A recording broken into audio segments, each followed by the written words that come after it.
Well, what's going on, everyone? Welcome back to the ASCENT podcast. My name is Brian, and I'll be your guide as we continue to work our way towards self-excellence. So, I've got a few questions for you. What drives you? What's your what is some of your deepest desires?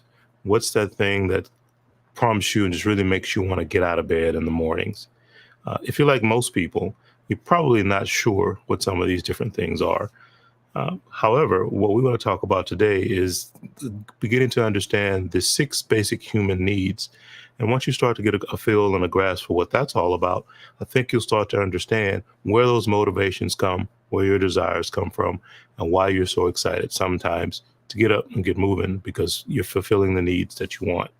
The challenge with it is A, first understanding what these needs are, and then B, sometimes the needs can cause you different conflicts.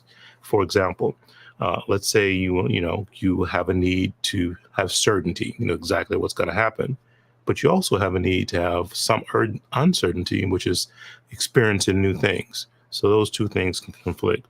Or you might have a need to have some significance in your life, but that can also compete with your need for love and connection. So that's what we're going to dive into today, is getting you some more details, some more knowledge, and some more understanding of the six basic human needs. So stick around and let's get into it with our panel today. Good morning, gentlemen. How is everyone doing? Morning. Amazing. Awesome. So I want to start out by asking this question. The six basic human needs is not a new concept. It's certainly not a new principle. And certain people like Tony Robbins and others have been talking about it for a number of years. But I want to pose the question to you before we, kind of agreed this was going to be our topic. Were you aware of these needs? What had you heard, or were you familiar with them in any way? Chris, what about you? Is this something new to you, or you had heard of the six human needs before?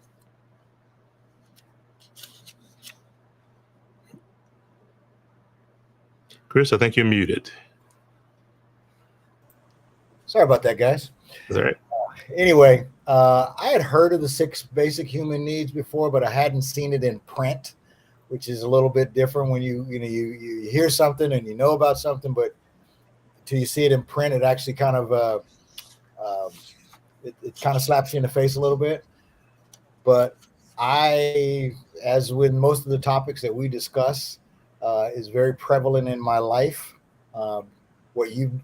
And on this platform, what you've done is brought it to the forefront for me, and really forced me to take a close look at it with a short view and a long view. So it definitely right out the gates is resonating for me. When I did my little bit of research last night and was doing my little pre-reading prior to going to bed, I like to go through the subject matter one last time before I lay down the night before. So I'm excited about this subject and how it plays a part in our respective lives. So I'm ready to get after it. Excellent. Thanks for sharing it.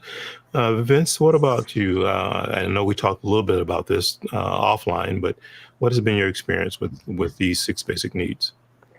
It's funny. I never really thought of the six basic needs. I guess it's one of those things when you think about some of the other numbers out, like 7 habits or whatnot. I definitely think that, these are some major bullet points, major components. And I wonder, other things, maybe I always wonder about health, or physical health or mental health. And you got love and connection, but there's also other components in there too. So yeah, let's dive into it. Excellent. Thanks for sharing that. I think you're right about that. And, as I said, these are and they are very clear about using the term basic. So foundational, right? But obviously in the world we live in today, mental health has certainly shifted to be more of a prevalent topic and an important topic to stay on top of, be aware of where you are in that space for yourself and others around you. So that, probably one that could be added to the list of basic needs. We'll stick with the six. And I want to start by talking about the first two on the list. This is certainty. And again, that's the need for feeling safe or having accuracy. So it's almost as if you won't make a decision, you won't move forward until you're 100% sure it's going to work, or that you're right, or that you're very confident in something. And you contrast that with number 2, which is uncertainty. And I instantly, obviously, so, well, wait, certainty versus uncertainty, and I have a need for both. That's obviously going to create conflict, right? Because you're kind of got a yin and a yang thing going on there. And what uncertainty really is talking about is we as humans kind of have this need for some adventure, for some trying and experiencing new and different things.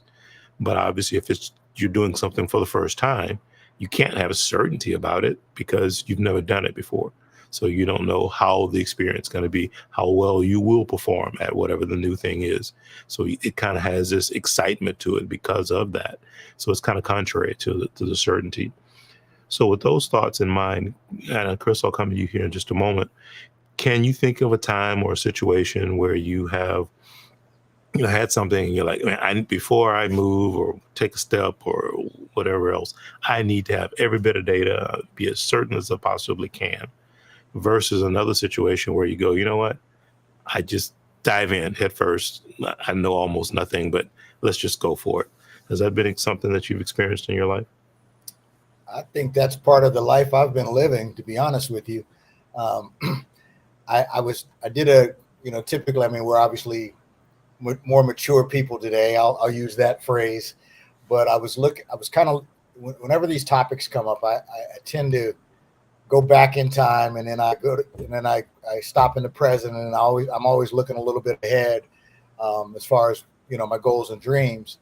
But I remember as a young man, I think this is something that's ingrained in you, but I think as a young man, we place less emphasis on the certainty and uncertainty in our lives. We're just kind of living, and then you fast forward to today, and I'm looking at this and I'm saying, under number 1, which is certainty, things like physical safety, financial security, and emotional stability are very important in my day-to-day travels. I mean, it's ingrained now, but that's the mature me.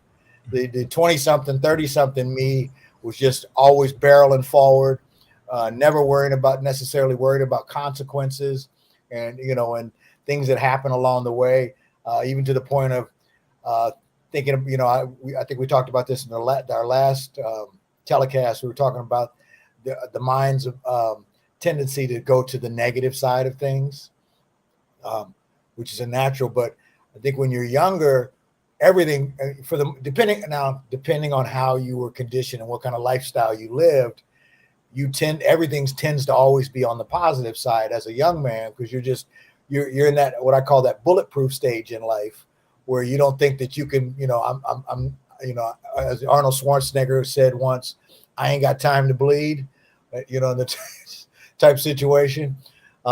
So with that being said, you fast forward to today, and the 3 things that represent the certainty of this are very important to me. Obviously, I'm conditioned a certain way due to some of the things that have happened to me in my life. The physical safety, I'm always worried about that. Especially after someone who's, I've been hit by a car. That'll tend to do that to you if you've been hit by a car and you, in my mind, had a near-death experience. So that kind of shapes a lot of how I move today, because I'm always, I understand the mortality of it all. And then you go a little bit beyond that, you segue out of the, I know that we've all lived that paycheck to paycheck mentality, because that's where we were, depending on, how we rolled our life out. I look for a little more security and stability. And especially in my emotional situations, because we talk about that all the time, the mental fitness and things of that. I think we're growing into a society that puts an emphasis on these things. It's more and more universally across the board where folks are looking at those type of things, because you realize it also gives you the ability, if you really zero in on the certainty side of it, it allows you to wade into that water of uncertainty and variety with a little more confidence, and a little more comfort. Excellent. Thanks. So, and you're right about that. And that's, so I do think there is certainly an element of youth versus maturity and how you probably approach some of those things.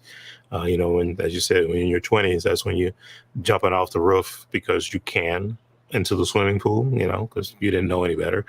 And then you reach a certain age and you go, that probably wasn't the best idea when I was jumping off the roof of the house into the swimming pool, right? But again, those are those types of things that we're talking about, the certainty versus uncertainty and the new experiences of life. And again, just how they can conflict. Vince, what about you? What do you have and what kind of experiences have you had with your journey in life? Well, this is a really good timing of a question because so much of what I've been working on in personal growth has related to these 6 fundamental basic needs. And, the question of certainty, uncertainty, it's a tough one in the sense of you're trying to, not take yourself too seriously, be kind to yourself, look at things as play, fun and enjoyment, and really what it comes down to is how can you reduce the amount of stress? And stress is one of those things where we hear about it, it's the killer, besides salt. But the things that stress does to our physiological body and how, our mind can, induce and create ailments. And even down to when you think about how, how you deal with really tough situations, and then how people get through that. So, I just finished watching a series from Dr. Joe Dispenza called Rewired.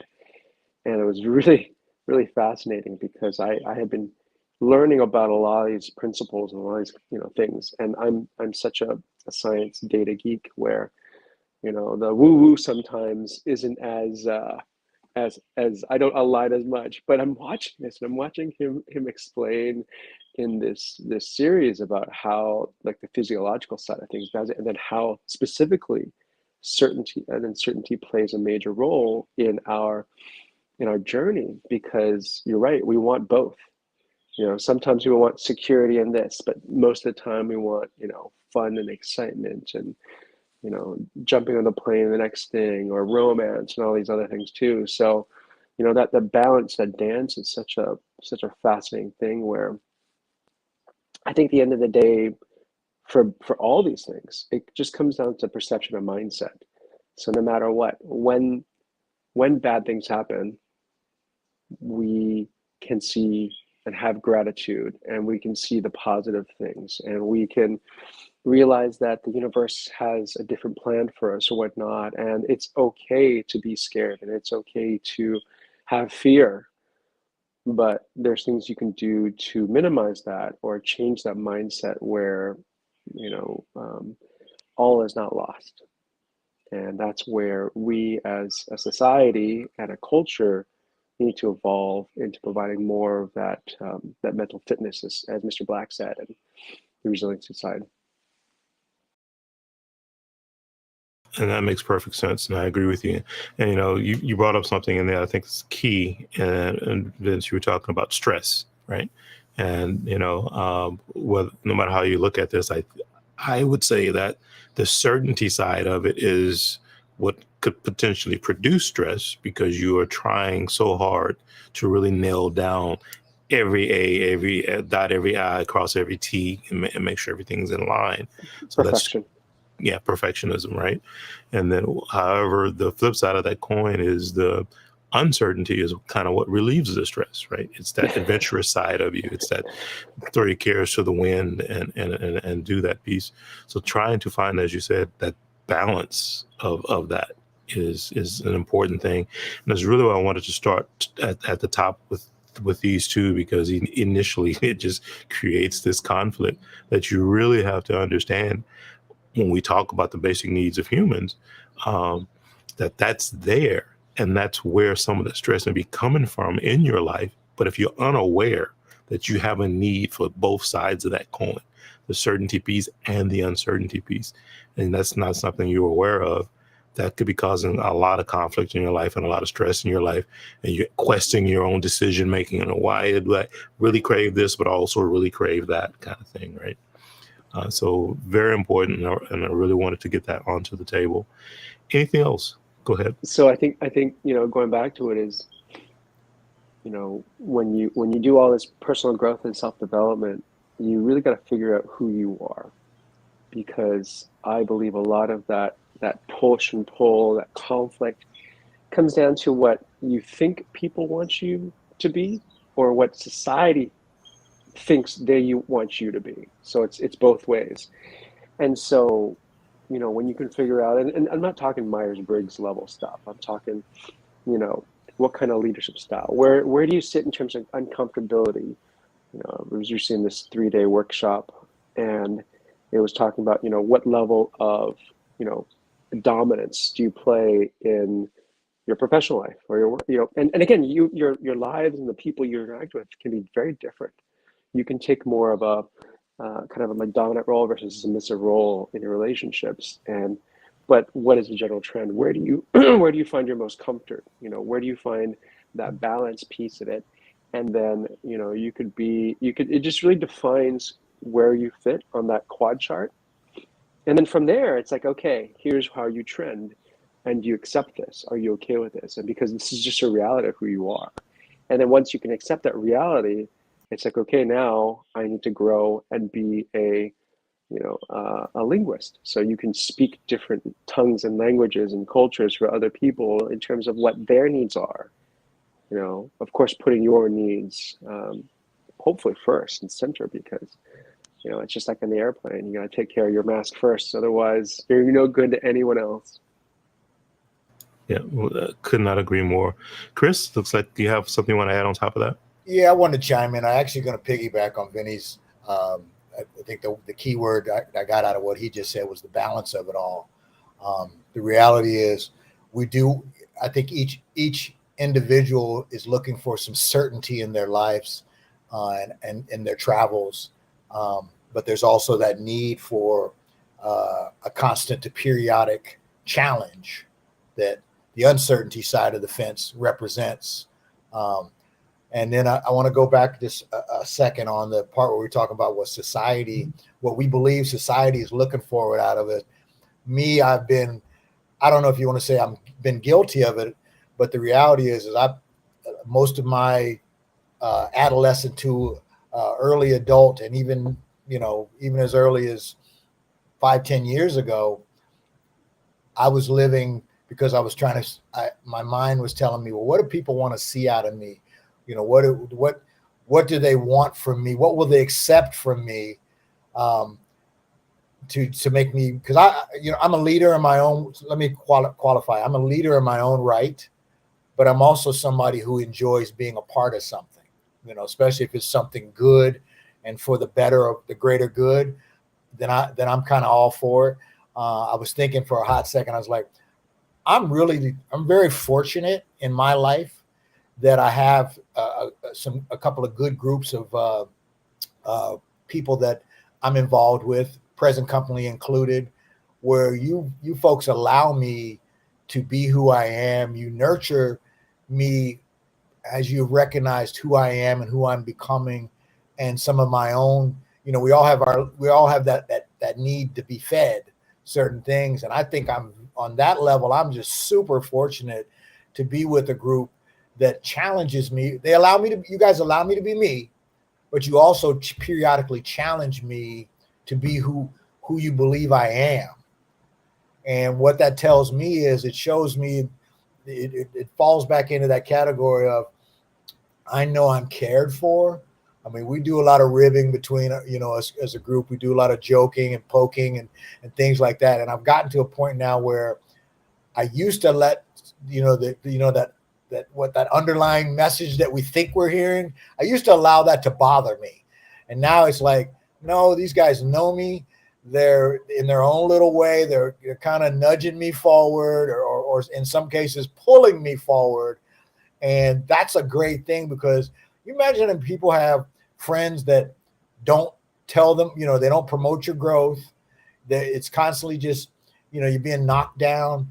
you know, you're being critiqued and knocked down at your expense so somebody else can walk over your back, you know, and make themselves look better. There are groups like that running around where, you know, it's narcissistic in nature.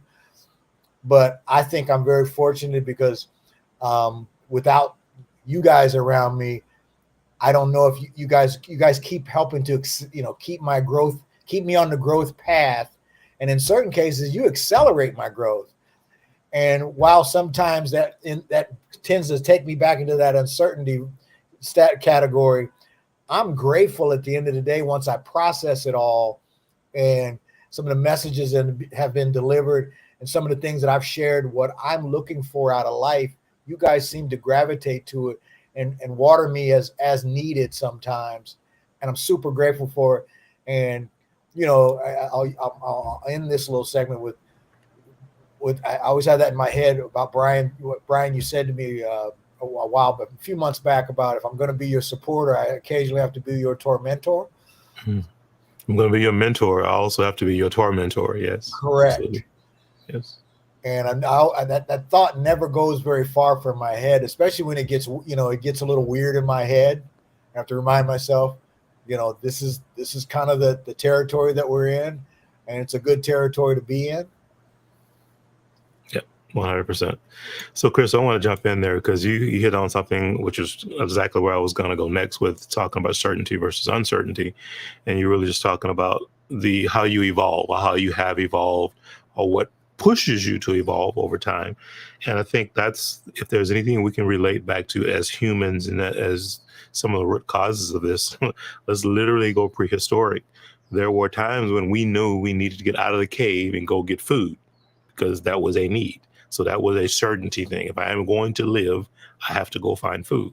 However, the uncertain piece was there's a dinosaur out there who's waiting to chomp your head off, right? But you had to do that risk reward, that certainty, uncertainty, take that adventure, take that risk to go out and take care of the other need, which was the certainty piece. So for me, I look at the need for certainty and then contrasting that with uncertainty is that's how you evolve. So that's the evolutionary piece of life, of yourself, of your experiences, because without taking those uncertain risks, I think you end up being stuck. You know, you limit yourself in some ways from my perspective. So you have to step outside of that box, push the envelope a little bit. That helps not only move you along, but that's how society, I think, moves along as well. So that's part of how I think we contribute to the greater good of advancement and evolution and all those things is by actually being in that place of uncertainty, or as I always say, learning to embrace discomfort. So getting yourself into that mind space and learning. So go ahead, Vince. I got a question for you. Yeah. So if you had to define, again, I'm evolving more towards a non-binary in the sense of like you have to pick this or this, right? There's only two options because we know there's never just two options. But for uncertainty and certainty for you, where do you lie in terms of where you feel you're most comfortable? Again, that's a great question, and I'll answer it kind of similar to Chris, but different. If you go back to my younger days, I would obviously say definitely leaning more towards the uncertainty side because you're, I think, a little bit more carefree, et cetera. And obviously, as you mature, I think you do start to look for things that are more concrete.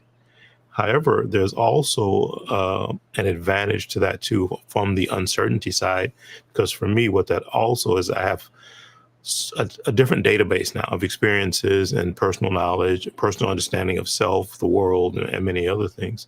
So I can now be, I think, more decisive and definitive in those things that I can be uncertain about, right? And be to a degree more comfortable with it because I have started to learn where my capabilities are, where my personal limitations are, and then where I feel I need to challenge myself in those different realms because I have a different awareness of self and all the other things that feed into me and my quote unquote personal universe. So I actually seek that balance. Again, as it says here, I need that. So it is really hard for me to say I fall completely on one side or the other. But I would definitely say, if I had to say which way do I lean, I would even say to this day, I still lean more to the uncertainty side, because I know that's what's needed to push me forward and keep me growing and evolving. So that's why I challenge myself, basically. Change is good. Is it?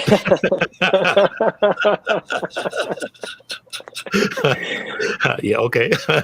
There's people who challenge you on that, but I think change is good. But again, change for a lot of people is very uncomfortable place to be.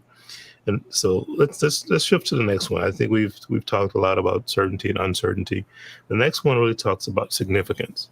And oddly enough, right now today we have all guys here on the session today. And one thing that has come up in a previous episode, and I believe Chris mentioned it, was talking about being the authoritative figure in relationships, and coming from a place of authority, and how a lot of times with men, that's kind of where our mindset might go. And significance to me kind of equals that. You're wanting to place yourself in a place of authority, to feel important, to feel valued. How do you guys look at that when they talk about significance for you in your world, in your universe? How does that play out? And Chris, I'll come to you first.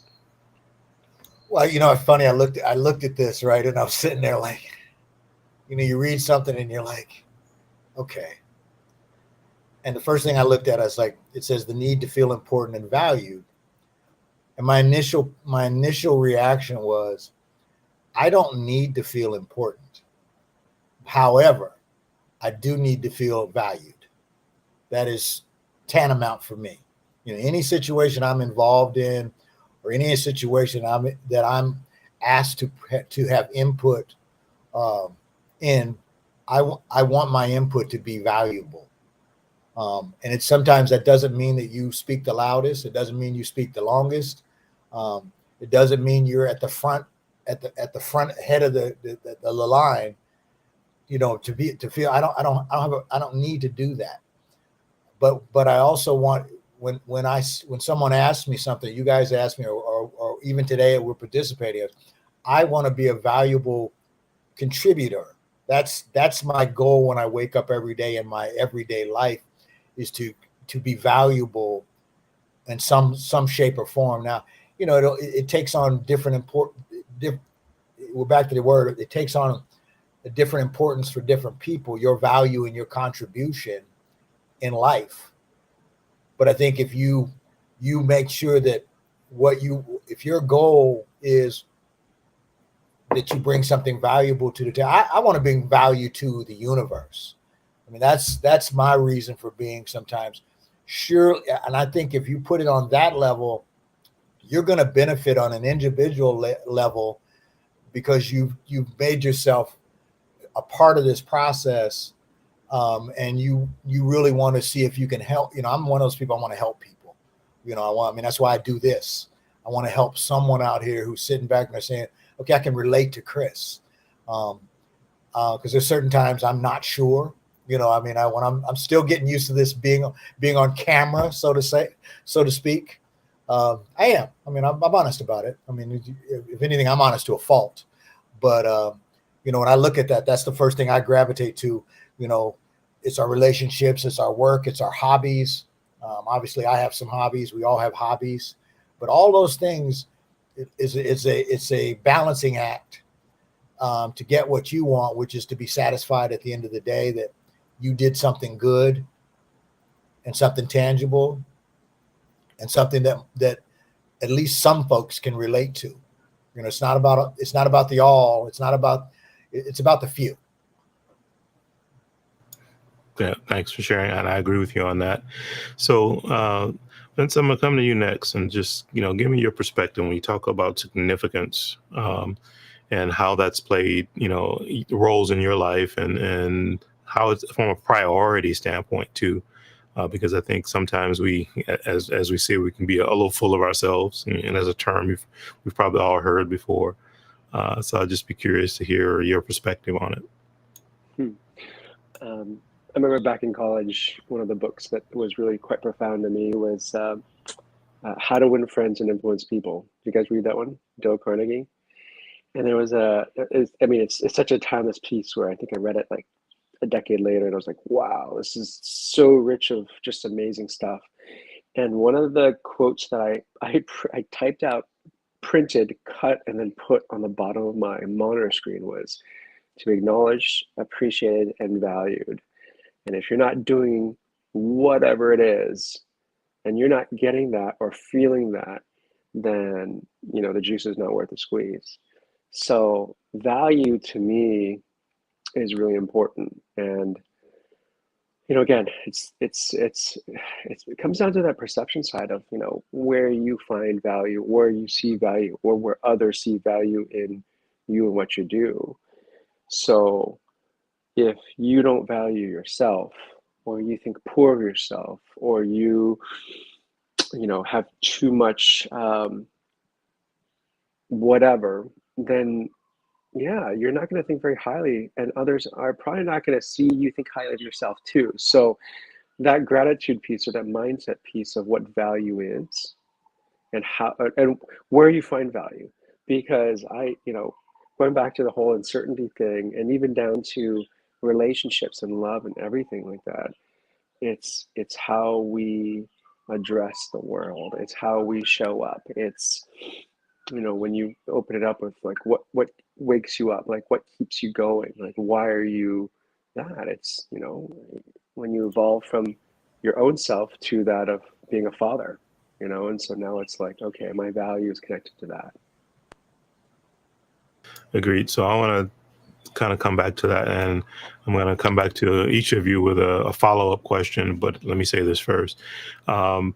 One of the things that I think comes when we start talking about significance obviously has to do with, you as an individual and what you are contributing to, and as we've said, feeling valued and all those pieces of it.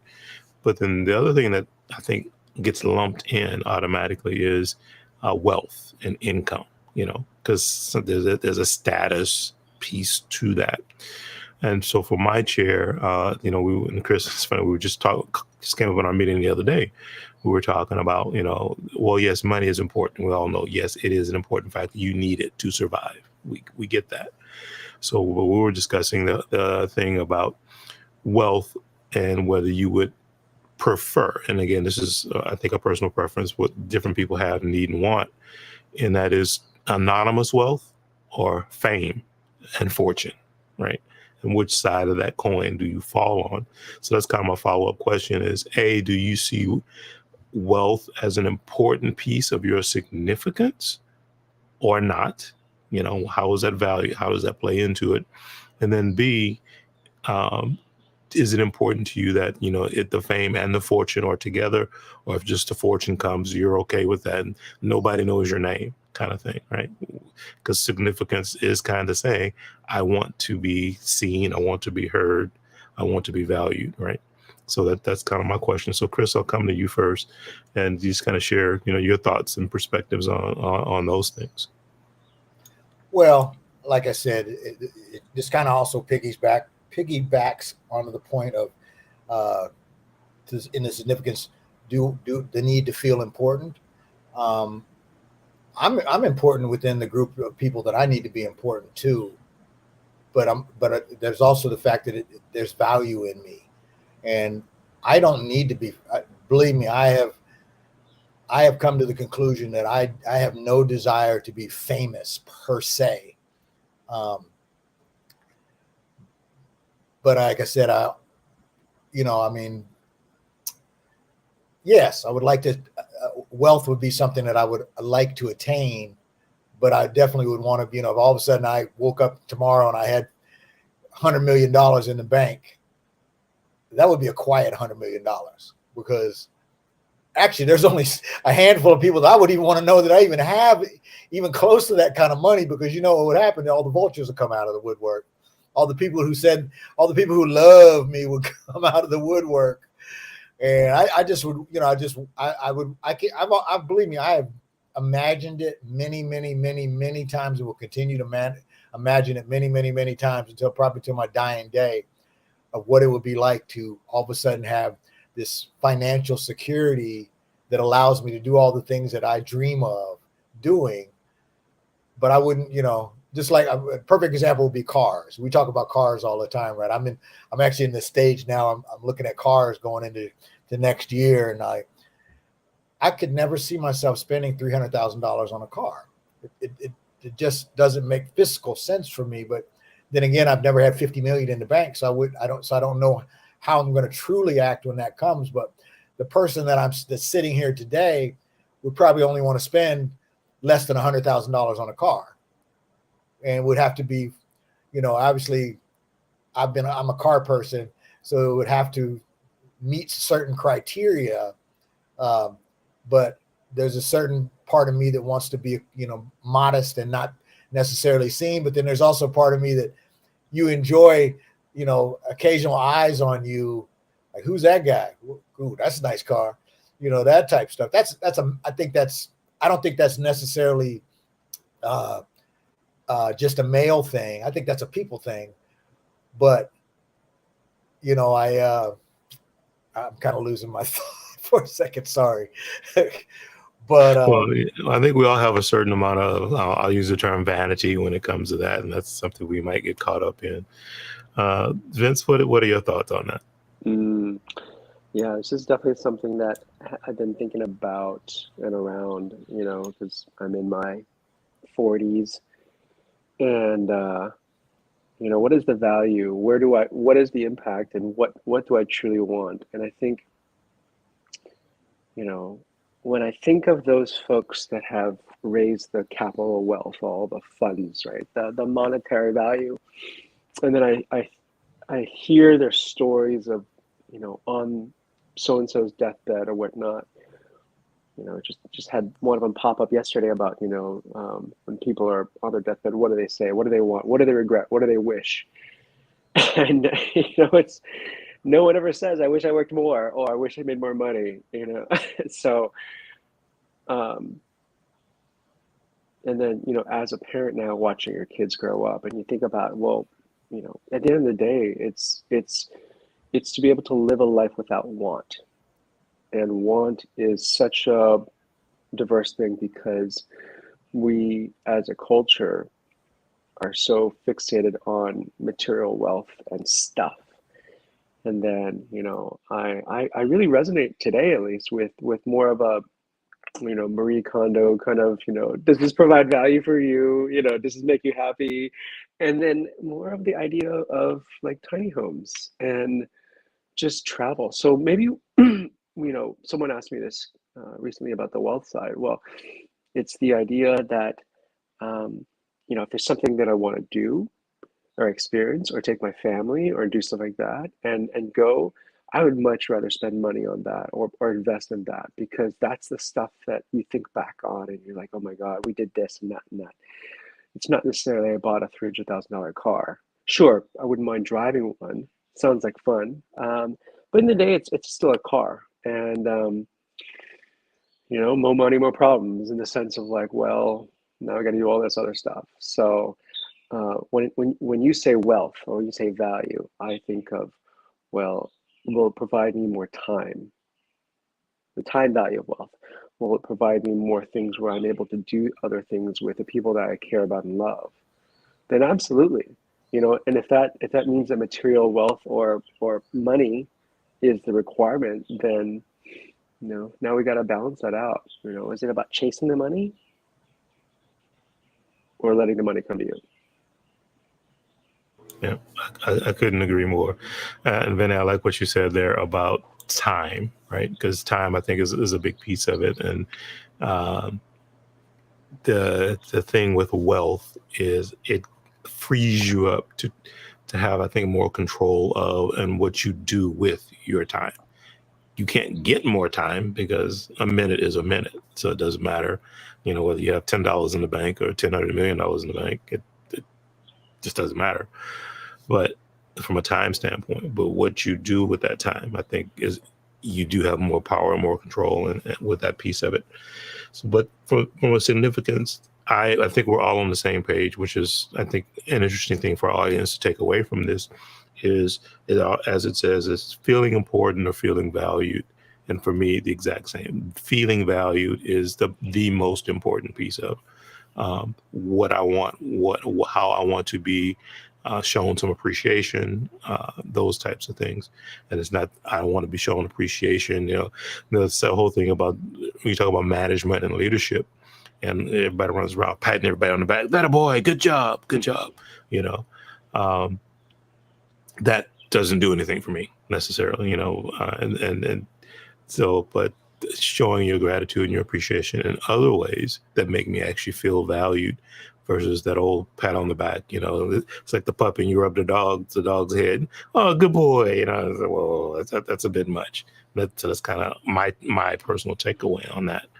But I think that's very important piece from an awareness standpoint, that you understand how you roll, what makes you tick. So question based on that example yours is, it sounds like you want authenticity. I want authenticity, 100%. Yeah, the hoorah and it's like, yes, that doesn't do much for me.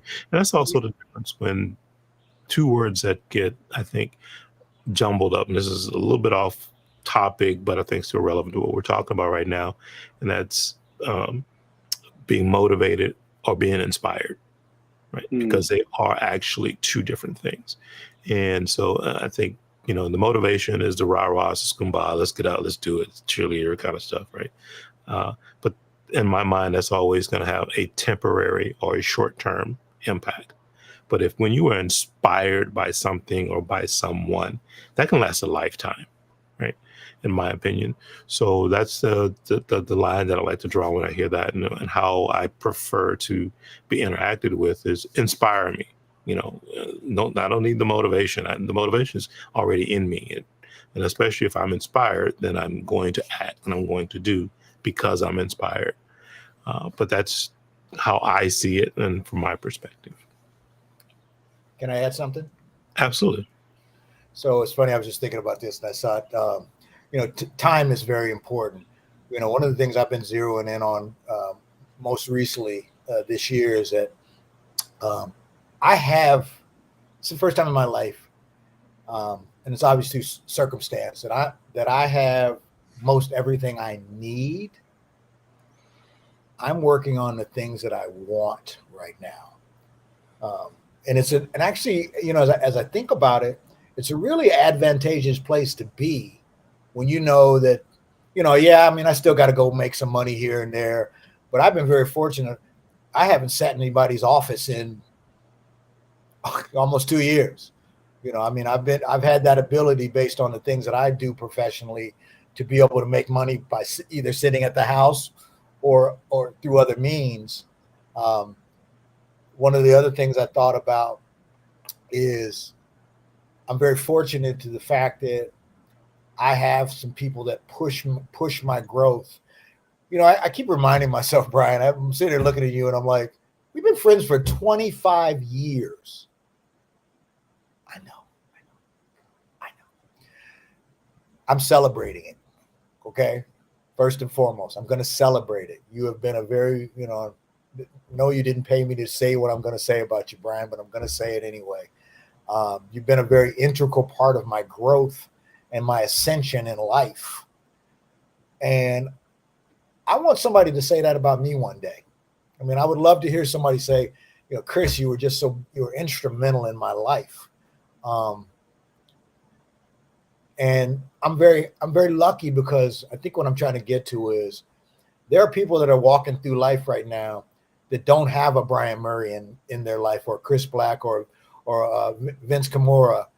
They don't have the type of people that we are in their lives on a day in and day out basis, pushing, promoting, tolerating. Because I know I'm difficult. There's certain days I'm difficult.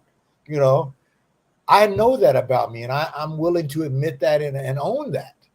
For me, money is great. We want money.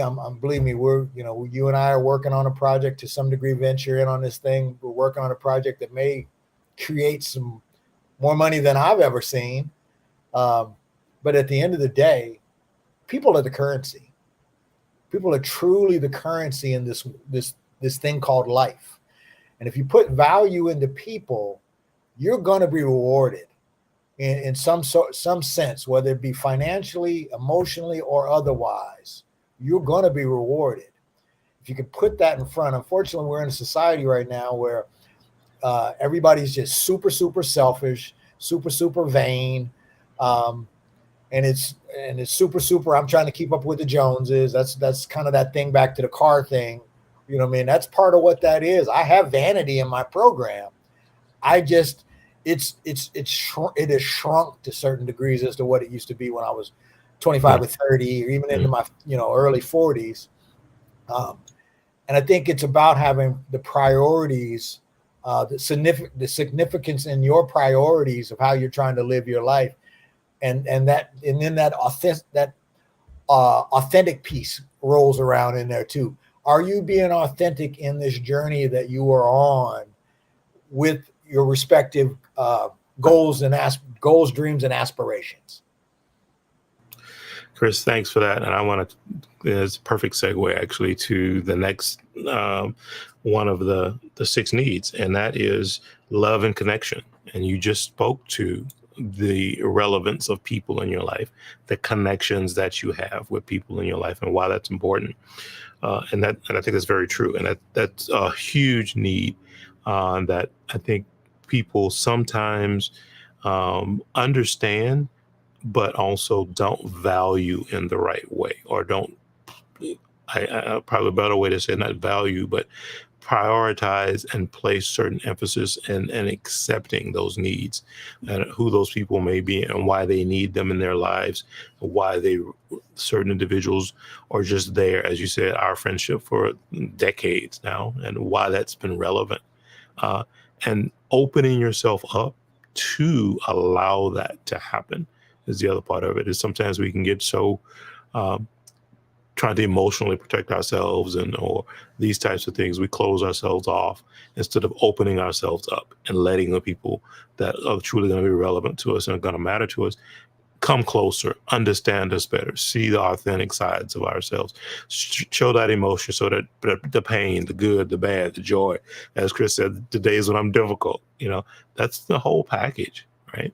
But I think it boils down to self-awareness, and then also just being honest with yourself about what it is that you either need, want, or expect out of the people that are in your universe for you personally, and then opening that door to allow that to flow. And that, again, is a two-way street too. I think that's the other important piece of it is what you may need from someone, and you get that from that individual.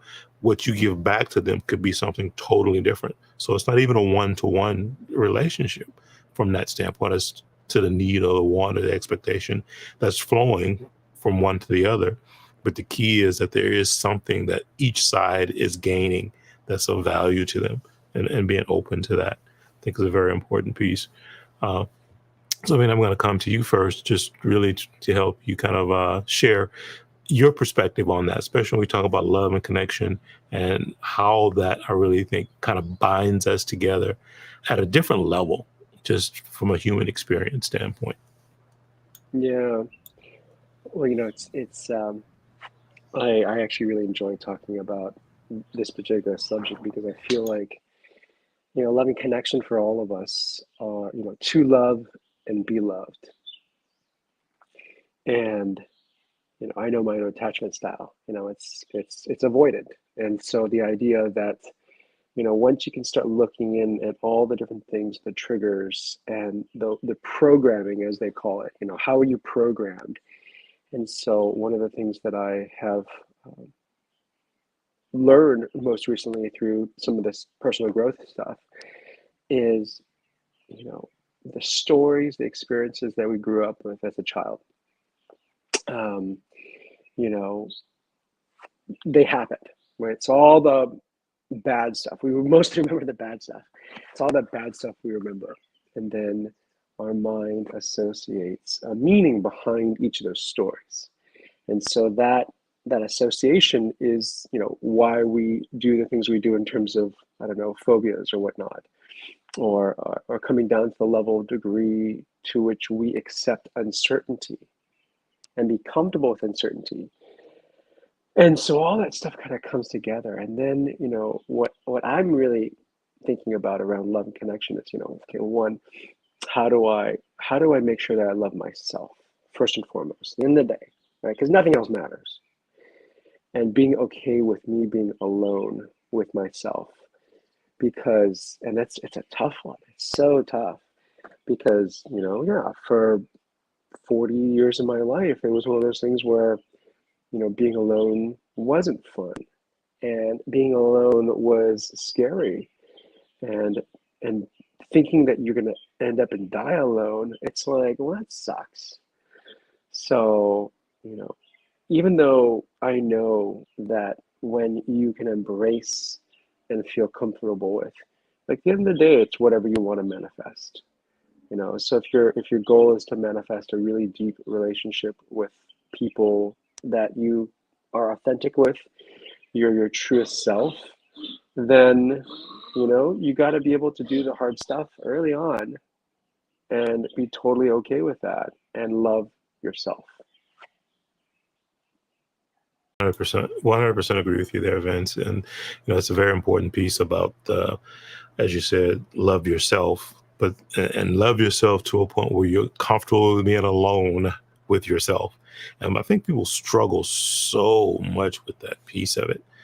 So much. And so much with that. And the challenge there is then you start making, I can't say they're all going to be bad decisions, but your decisions become based in trying to ease that tension for yourself.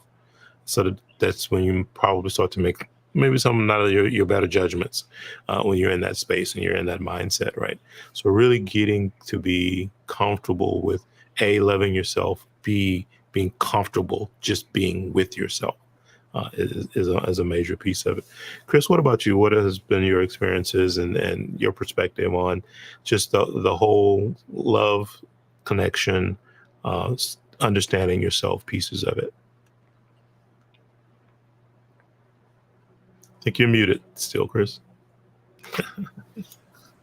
At the end of the day, I have a strong need as well as a desire to be connected to others. It is actually something that feeds who I am.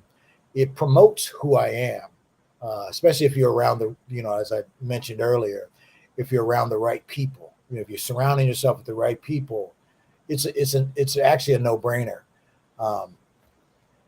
And truly for me, and I only say for me, but I got to believe there's a lot of more people out there, present company included, that is a strong proponent to your emotional well-being. I'm a social creature by nature, but I'm also one of those type of people that I can be myself too. Now, I don't want to stay. I don't want. There's balance. There has to be balance in this process. But I really strongly love not being around everybody, but just being around people that are always promoting, whether it's even on those lighthearted days when we're just having fun. I'm still getting some emotional benefit. Perfect example is us playing golf. So golf is technically, it's a social sport, but it's also a solitary sport because you're going to get parts where you're all by yourself. You're all by yourself with your thoughts. You're what you're trying to accomplish. And I think it's a great, I tell people all the time who don't play, I say it's a great sport because it allows you to think and work on things besides, you're working on golf, but you're also working on yourself because you're really in this, it's singular in somewhat in nature. And for me, human interaction is the key component in our emotional growth. It's definitely a key component in my emotional growth. And it's very necessary. I look forward at almost any turn because I'm always trying to, like I said, I'm at a stage right now where I'm literally, waking up every day. The challenge is the growth. The challenge is, right now, I am trying to deal with some uncertainty. I'm actually we're going down a road where there is some uncertainty, and I'm trying to visualize what we're trying to do as a collective and as an individual, what my long-term goals and aspirations are, because I actually, for the first time in my life, I know where I want to go. Now, how do I get there? Well, I get there through my own individual work on my own, but I also get there through the collective of the folks that I'm actually involved with. You guys are going to help me fill in my deficiencies, some of my holes, some of the things where I'm not that great, and you're going to make me better. And there's a certain bit of satisfaction that I take away every day, because I do self-assessment, not every day, but as a general whole, I assess myself, in these small windows of time, how I handled a certain situation, how I will handle that situation when it's presented to me the next time, because I think that's the constant evolution of human beings. Some of the discomfort that when I find that I didn't like my behavior or how I handled something that came across, that was presented to me, and how I'll handle it the next time. You're going to make yourself better. We will support your efforts of making yourself better. And the question is, I think where you're saying is, each of us self-sabotage ourselves based on what it is that we want to manifest, what the universe wants to provide for us, and we just need to get out of our own way. So you said this before, it's like, I'll call you out on your BS because I'm like, I see the pattern repeating itself. Question is, when you're ready to get off that train and do something different, and it's scary, it's so tough, it's so hard. But I appreciate you commenting the fact that you helped me move, because that was clearly a very positive experience for you. I told you, I was like, I gotta love you a lot if I'm gonna help you move. I'm not a moving man. Okay. Oh man, yeah, I felt that the entire time. Well, here's the funny part. I actually got something out of that. Oh yeah, as crazy it was. I walked. The walkaway was, I actually got something out of that. I actually helped a good friend of mine. I could see in you, after it was all said and done, I could see in you there was relief. There was a sense of, I have somebody here that actually cares about me enough to give me this time to play this role that he clearly is not really down for, because in the early stages I was bitching and moaning about it. I needed the big guns, Mr. Black. I needed the big guns, That's why you go to the gym, right? Right. Absolutely. So let's segue. This is a perfect time to segue to talking about, moving on to the next one, past love and connection. We start to talk about, which is kind of where we were anyway, personal growth. And, that's really what the whole ASCENT Academy and this podcast is really all about, is helping people kind of move themselves forward, and whatever that looks like. So personal growth is obviously a need to learn or to grow as a person, individually. And, for me and from my chair, when I look at that, it's something that I think really just resonates with me at my core, of learning and being a constant learner and taking on new challenges and experiencing new things. And it's so crazy, because I look back on my job history and the different things that I've done, and the list, it literally is a shotgun blast, because it's all over the place. But the knowledge and the experience that I gained from just trying all these things, a year or two here or a year or two there, has given me such different perspectives and such a knowledge base of just life and the world, and what the potential is, and what talents or skills that I didn't even know that I had the capacity to even do or learn, by kind of throwing myself into it and kind of learning by doing. And I think that's a key component when you talk about personal growth, is we all have a set of inherent natural strengths, right?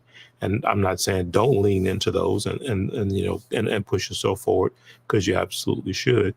But then and the flip side of that coin is there's also areas of opportunity. And I think we all know what's a few of those things are for ourselves.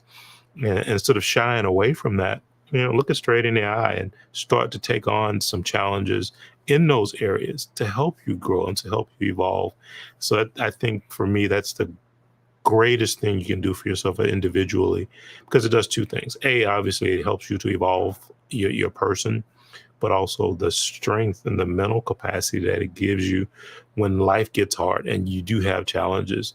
It really puts you in this mindset of, well, I'll figure it out. I can conquer it. I can get through. And that's a very important piece to just kind of realize and understand.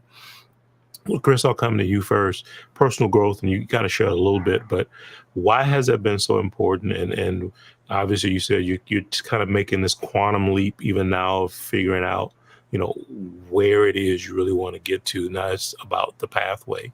What's taken so long, and then what kind of pushed you around that curve and around that corner?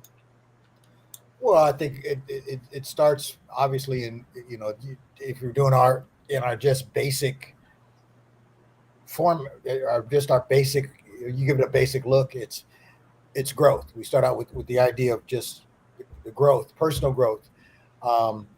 When I hear personal growth, my immediate thought is you're going to challenge yourself.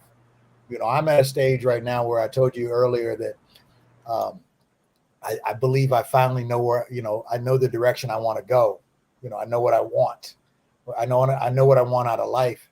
And now it's just challenging myself and promoting myself to actually to go that distance and rely on, actually you got to dig deep to rely on, you know, some of the talents you've developed along the way, and some of the natural talents that you possessed from day one.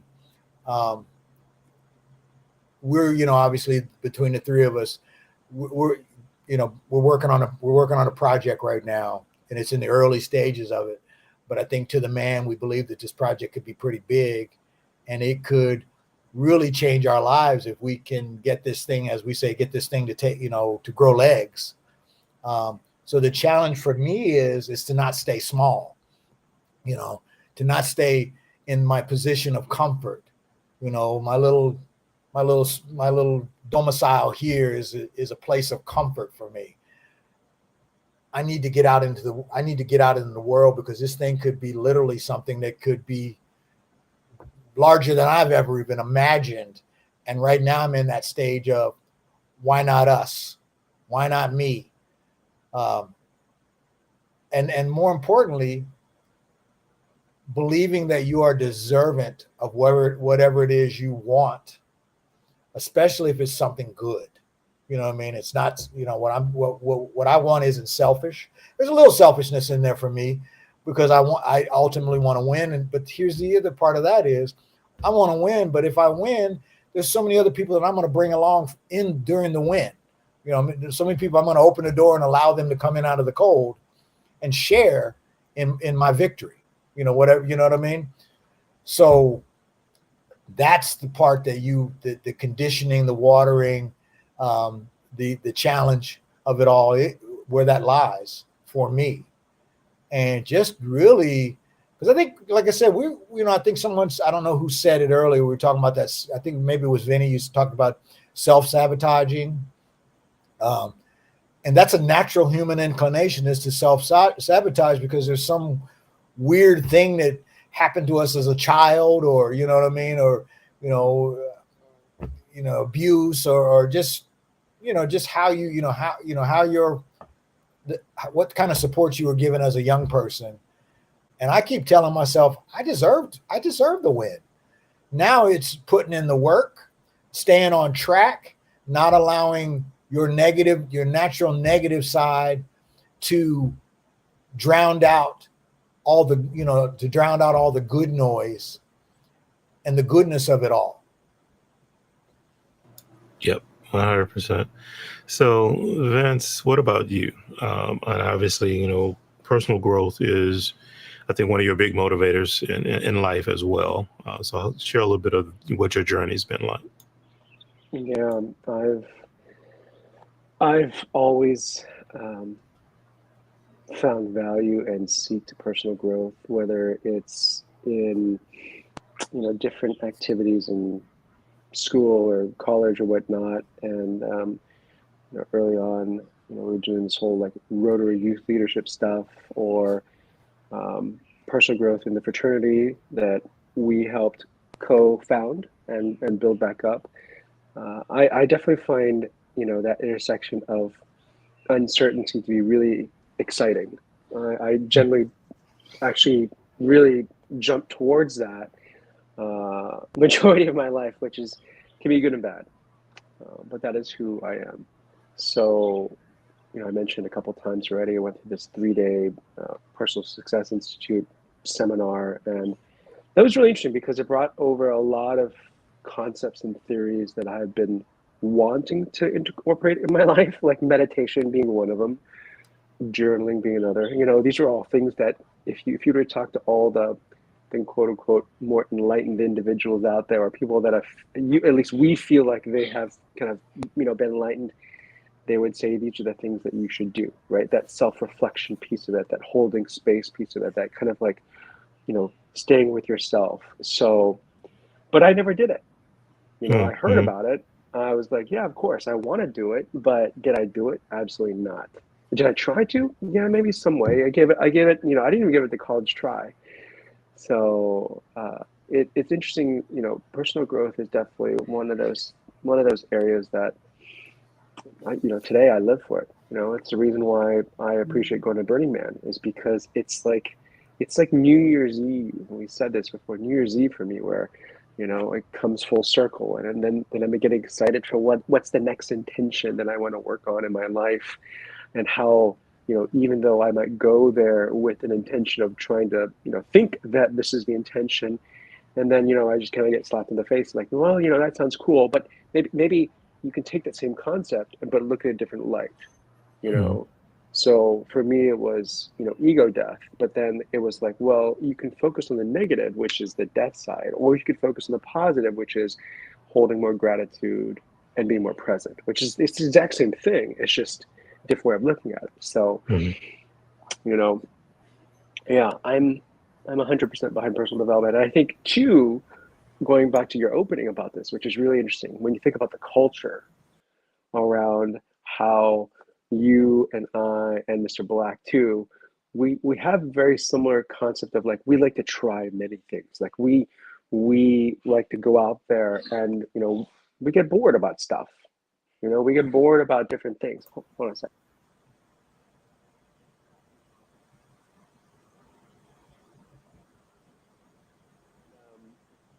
Just the idea that we're still figuring stuff out, or trying to find that cultural component of this too, because the traditional culture around personal growth was the very mindset around rigidity and being in your place, and don't overstepping your boundaries, and you have to have this, what we see today as being toxic. It's like the whole, oh, well, I'm the boss, so you have to do exactly what I say, versus, well, that didn't work. And that's when bad things happen and unfortunately people die. So, it's this idea that we don't know what we don't know. And how can we collectively as a we work on something together in this win-win versus this zero-sum mentality. Agreed. Thanks, man. So Chris, do you have something you wanted to add in on that? Yeah, I do. Vinny, what you were just talking about took me back, and I was thinking about my inner child. I think we all deal with our inner child a lot more than we give ourselves credit for. At my earliest recollections of being an 11-year-old, and how shy I was, and how unsure I was, and how I really didn't have a lot of confidence.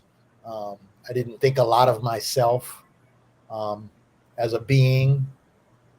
So understanding that even at my age or our age, that's something that that's a challenge we have to deal with on a day. And I think that's where maybe you were going, Vince, with your talking about some of the things that you desired and wanted to go was that really it's about dealing with that inner child, because it's our a lot of it's our conditioning as young people, what our parents did or did not do to us, or more importantly, what they did or did not do for us, makes a big difference. What I was thinking, or the other thing I was thinking about is like, and I see this every day, I watch crime dramas, I watch different things like that. I watch a lot of stuff that's really sad sometimes in nature, but what it reinforces within me is that one of the things my parents did for me was they did give me the ability to have goals and dreams, and to be able to look, I'm a inner city kid who grew up in a small, predominantly Black neighborhood that was landlocked around a couple of big cities. And I, from a young age, I knew I wanted out, and as I grew, that feeling grew to the point when I got out of high school, I said, I'm out, I'm going to leave, because there's, the grass, for me, I know the grass, I in my heart knew the grass was greener on the other side. And I needed to go experience it. More importantly, that was very big for you, Erica. So anyway, so those are the things, even today where I am, I tap into that, and I use that as motivation. I use that as fuel to push me forward to now that I know where I want to go. But that's a fight sometimes. There are days when I fight with that. I've been asked, I'm going to move a little bit off this. I've been asked on numerous occasions to describe myself. And my description of myself is, I'm the most extroverted introvert that you're ever going to meet.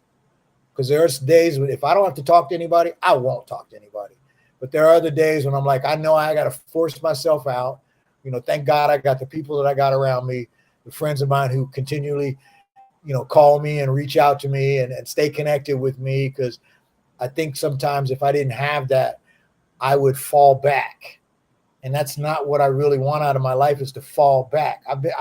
I fell back many, many years because I didn't have the circle of people around me, the support system around me that I truly needed.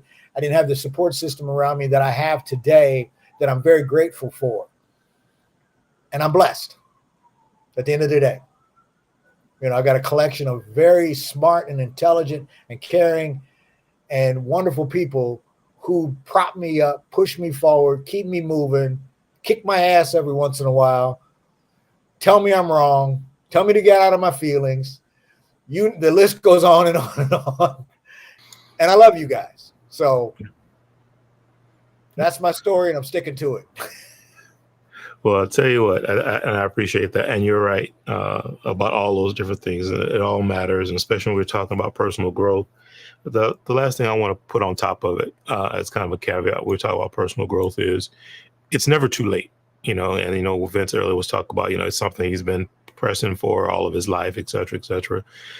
So I just made a note here, and I just said, forgive yourself, which is kind of also saying just get out of your own way. The fact that you didn't do it 10 years ago, 20 years ago, last week, whenever, is actually not relevant. The most important piece is realizing from a personal growth standpoint that there are opportunities, there are places you want to go, there are uncertainties that maybe you want to challenge yourself with. Today is just as good a day as any other day, whether it was yesterday, last week, 10 years ago. So I think the most important thing is just forgive yourself, pick yourself up, and just move forward from today, because there isn't a timeline necessarily, and there's actually not even a destination technically, because it is a journey, and that journey will continue and move forward and go on and on and on and on and on. So I think that's another important piece of it. So Erica, thank you for joining us, and we're talking about personal growth and just what that experience has been like for us and why it's important from just a personal needs. You want to share kind of what your thoughts on that and where you've come from and how you got to the Erica we see today? Sure. I think a lot of pressure. When I was younger, I put a lot of pressure on myself, that was just unnecessary. Mm. Instead of just enjoying the moment, always thinking, well, what's missing? Or if I had this, then always trying to reach for a greater happiness than just enjoying the present. And I think, I know that I've taken a lot of time to develop that, to actually enjoy what's going on right now. The forgiveness piece, yeah, yeah, that is kind of taken some time. I think being really hard on myself when I really shouldn't. I mean, everybody has made decisions that they wish they would have maybe gone another route, perhaps. But all in all, just really knowing that as long as coaches say, hey, if the clock is still running, then that means you have time. So we just take each day at a time and just be appreciative as to what's going on around us now. That Yeah. personal growth part, you just take it a day at a time. One day at a time, and your priorities will also shift and change as well as time goes on, and where you focus, and those type things, and that's okay too. So what it is that you thought you wanted to do or be or go may shift, and there's nothing wrong with that evolution of time and change, and what you focus to. Erica, thanks for sharing that. So it kind of brings us to the last of the six basic human needs. This is contribution. And we've kind of touched on contribution in some different ways as we've gone through this. I'm going to put three words on the table, and then I'm going to come to each of you and kind of have you expound just based on what your thoughts are for contribution, why it's a need for you. And then with these three words, if you think they're relevant to contribution or have been relevant for you as you've gone through your journey in life. So I look at three things: passion, meaning obviously what you may be passionate about.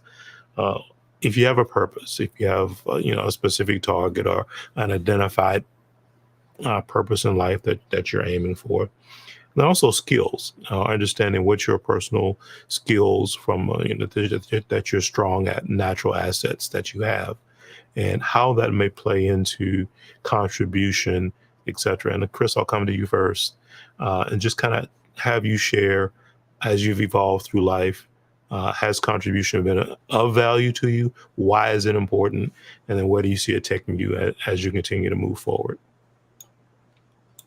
Well, being a contributor, let's break it down to that. We'll start it out like that. Being a contributor in life has become huge for me. It invokes the passion. I'm a passionate person. I actually used to think that was being a passionate / emotional was an Achilles for me, and I've actually turned that into a strength. It's really about, for me, because I am an emotional creature, it's being able to harness that and really direct that superpower as I'm starting to turn it into a superpower, but being able to directionalize that for good. I've mentioned this many times before in our podcast that, I do it for the few, not the many. So my goal is to inspire and to have an effect on a few people. Now, if for some reason I hit the many, great. But the reality is I'm about the few. I'm about the Chris's in the world, because I think there's more Chris's running around than that I've given in my past. I've given credit for that also leans into some of my purpose. My purpose is to leave the world a better place than I found it. I have what I'm starting to come into the belief that one of my skill sets is to unite people, is to unite and uplift people. And I'm leaning into that. I don't think that's necessarily a glamorous place to be sometimes, because you do unfortunately have to say some things that don't always bring people joy, because sometimes you gotta shock people into the right position. Sometimes you gotta get people to come off that, as you've said earlier, Vinny, come off that bullshit, and being in that, sometimes I find myself in that position, and it's not a comfortable place to be sometimes, but it is also sometimes a necessary place to be. And the reality is somebody's got to do it. And as I've said many, many times before in the conversations, I have this ability to see certain things. Sometimes there are things that are around the bend. I'm not saying I'm prophetic or anything like that, but I have those innate feelings that allows me to see that. So sometimes I got to say, hey, hold on. I see where you're going with this. And I don't think that that's the way to go. And this is why I don't think you should go that direction. And really try to lift somebody up, because it's one thing to make a critique or a criticism with somebody, but you also have to be able to appraise them all in the same sense and let them know that you see what their goal is. Maybe they're not going about the goal the right way.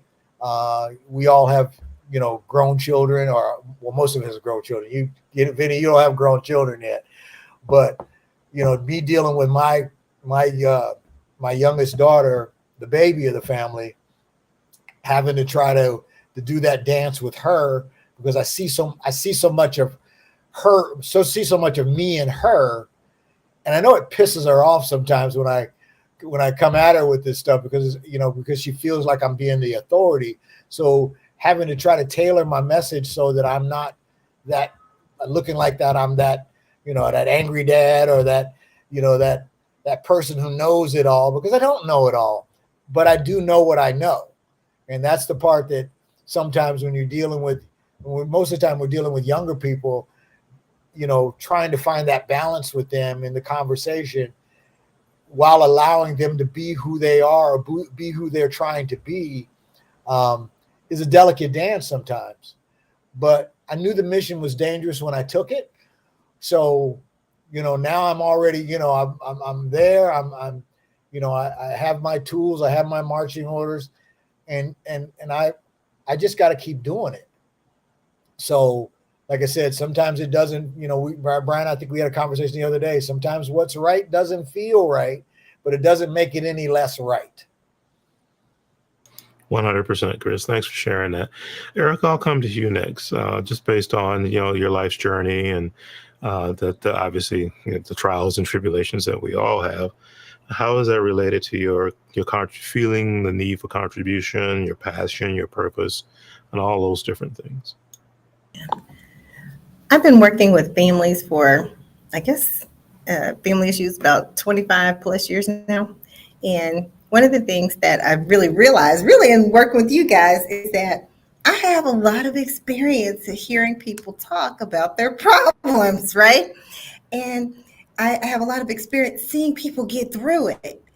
So for me, one of the things that I'm really passionate about is sharing with people that, one, they are not weird. Two, there are no new problems. There's no new situation in the universe that all of a sudden miraculously has appeared, and sharing that with them. And when people realize that, even though they're in pain, it kind of comforts them in knowing and being reminded that, one, you're not the only one. Two, you're not stupid. Lots of times people, when they go into a family lawyer or probate lawyer's office, they'll feel like that they're dumb. I'm so dumb. How did I not see? But it comforts them. And I think working with you guys has made me realize that I can share that with someone besides people that walk in my office, and that hopefully that will inspire them to be a comfort and inspiration to other people too. So that's really become one of my passions now, because I never really realized that I've had a lot of years of people telling me their personal situations. People with very little money, people with a lot of money. So that's excuse me, guys. Somebody wants me to minister to a group of women in the Middle East, so let me delete that. Sounds good. but yeah, that I think is what this podcast has afforded me, and it's really been a blessing to me, and I know that you guys are blessing other people, and I'm hoping that I'm helpful in that too. 100%, you are absolutely. Vince, what about you? Contribution, passion, purpose, skill set, all of that. How's that played into your life? Yeah, it's interesting, the whole giving, and not to say there's a givers and takers, but there's a lot there's a lot of conversation around that, at least today. I think I mentioned in a previous podcast about Adam Grant's book, Give and Take.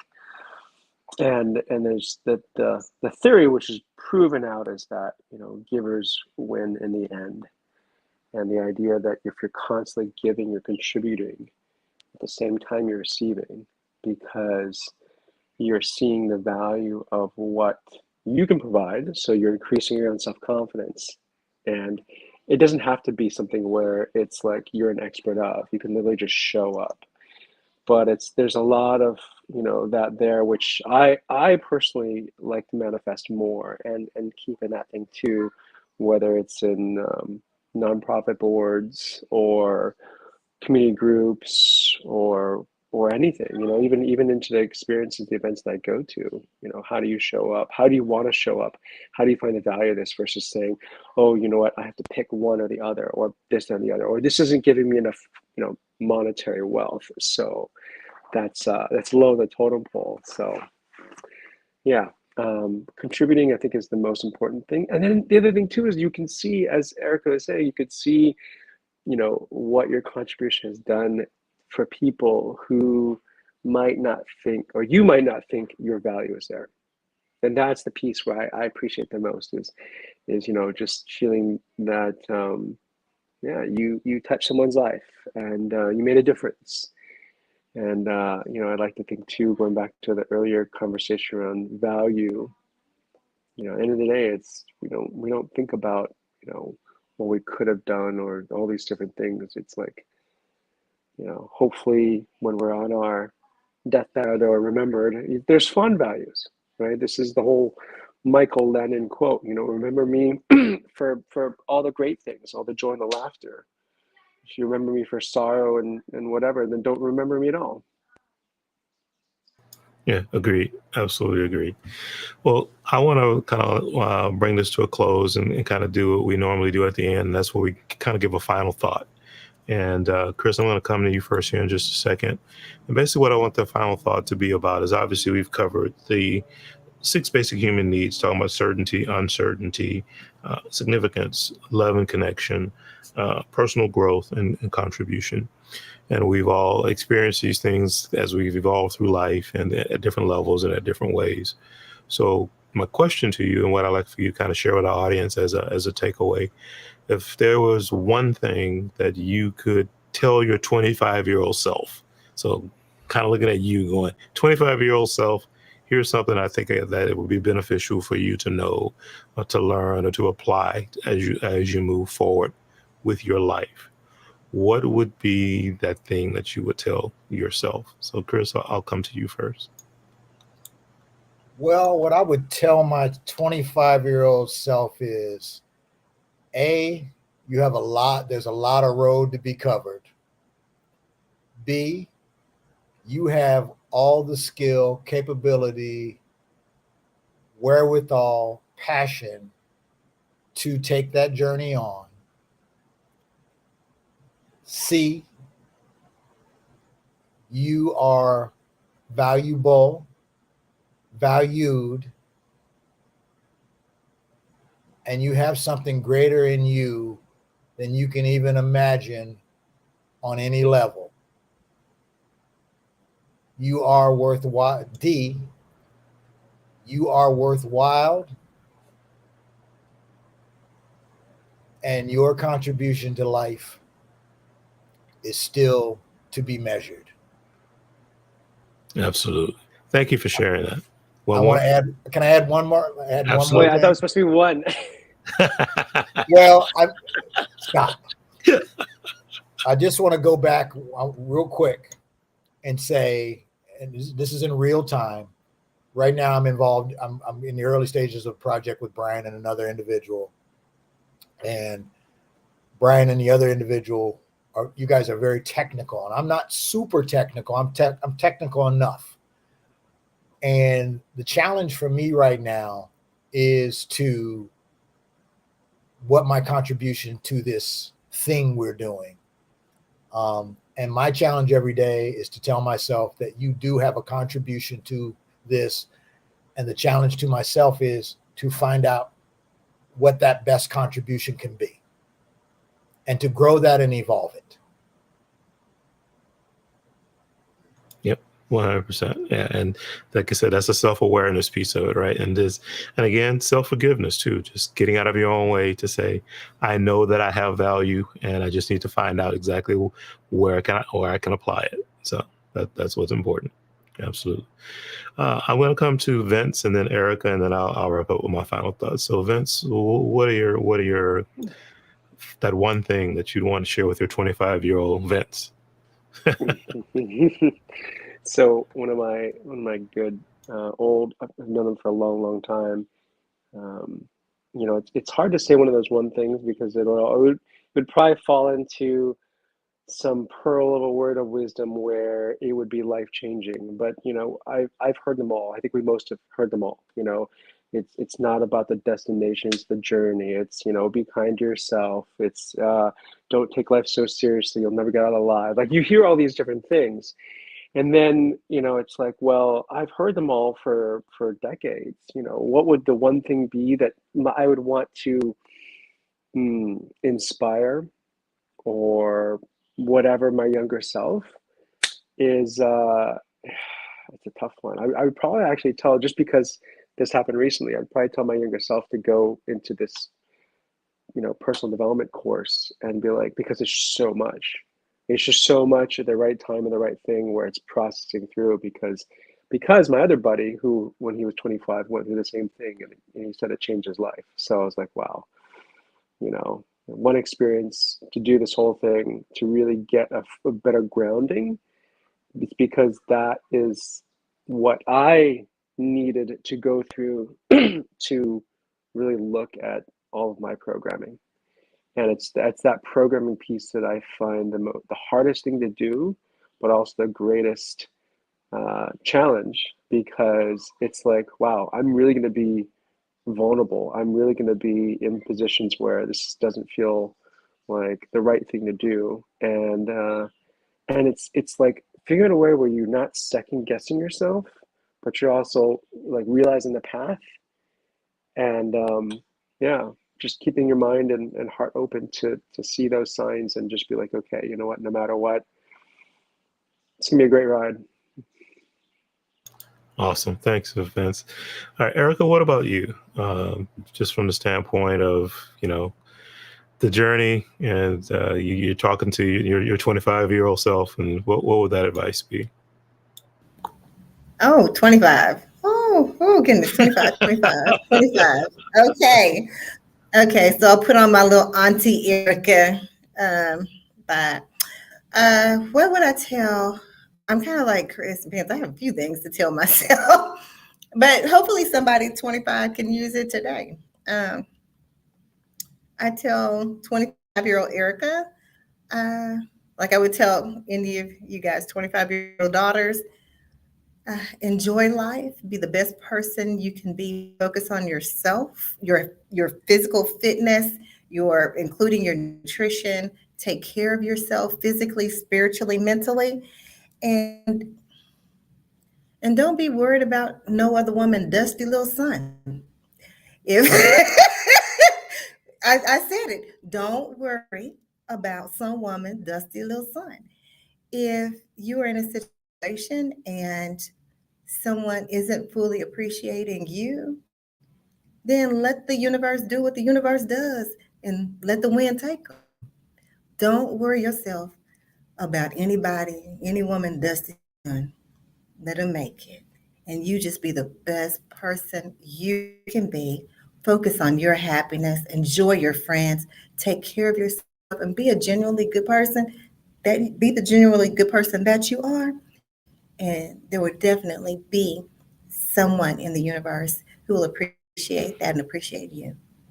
That's what I would tell 25-year-old Erica. Do not, and I would tell y'all daughters too, do not worry your nerves 1 second over some woman dusty son. And I appreciate that. Amen to that. Thank you for And sharing. that's from Auntie Erica. That's my Auntie Erica. All right. Amen. So for me, it's this. I see myself as a dreamer, and I look back on the different dreams and different things that I had when I was young at that age. And I would advise myself to say, you know what, keep dreaming, dream big. I mean, really dream big, but understand that, and that dreams do come true, but they typically only come true if you put in the work. And I think that's the piece that gets left out a lot. So we have these big dreams and these great imaginations and things we want to accomplish in life.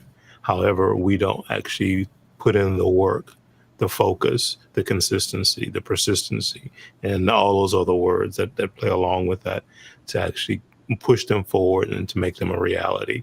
So that would be the advice that I would give, is have those dreams, dream big, but know that you do have to put in the work and be consistent and persistent to try to bring them to life, because they absolutely can happen, but you got to put in the work to make those things come true.